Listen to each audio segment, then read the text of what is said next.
I think it's going to be a slight change in style. Like it's like how they prioritize certain heroes. I think they're just going to completely mix up what they're going to be first picking. What's their first couple of picks? The Doom is something that Cloud9 learned when they went to play WPCA 2014, a tournament they didn't do so well in.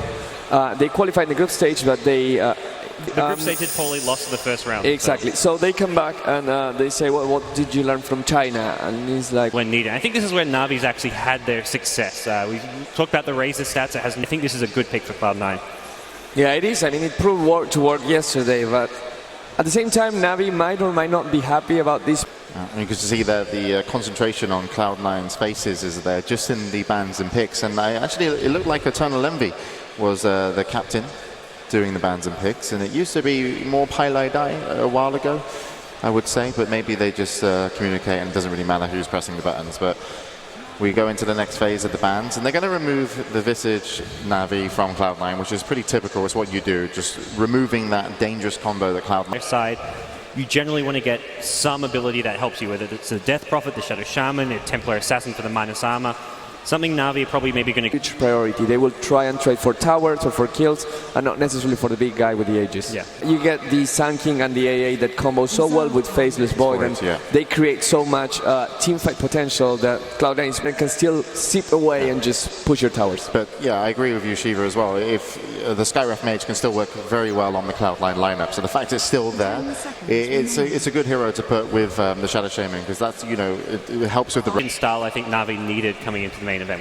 We saw a bit of Enchantress hero there, but they were much more Treant, Wisp, more slow-paced passive support. This is what won them TI. Well, TI's literally reduce the damage that the wards can make. I don't think you're too worried if you're trying to go for like push towers about wards being dropped, because you can just back off, wait for them to expire, or sit back with your Mirana, your Enchantress, and just click them down. If you're forced to use your Surf more, reducing your magical damage, makes for a lot of damage output potential. This hero very much geared towards countering the Morphling. Morphling late game gets like 25 pressure on when it comes to the towers, because Elder Titan, even though he removes armor, he's such a disruptive hero. Nice hero there, and Sing Sing's been playing Ember Spirit fantastically, so this is going to put a bit of pressure onto Navi. Yeah, definitely, because Cloud9, they've got this late game, so to say.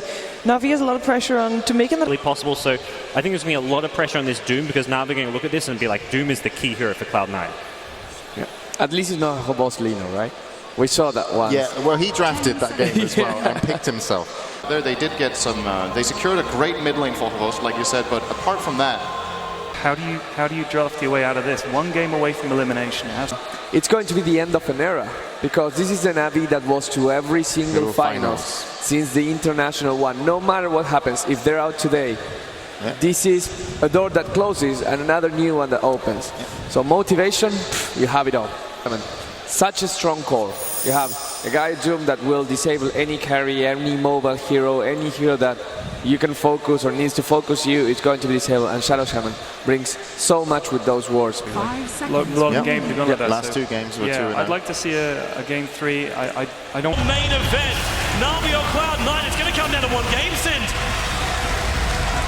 Fantastic game for Navi. For me, the standout performance in this game is Kuroky on that Witchbook. Lost the map and an experience lead, which really did hurt Navi. So the early stages of this game... Prophet to Fanic, it's really good because you will get a lot of rotations to your safe lane to try and get kills early.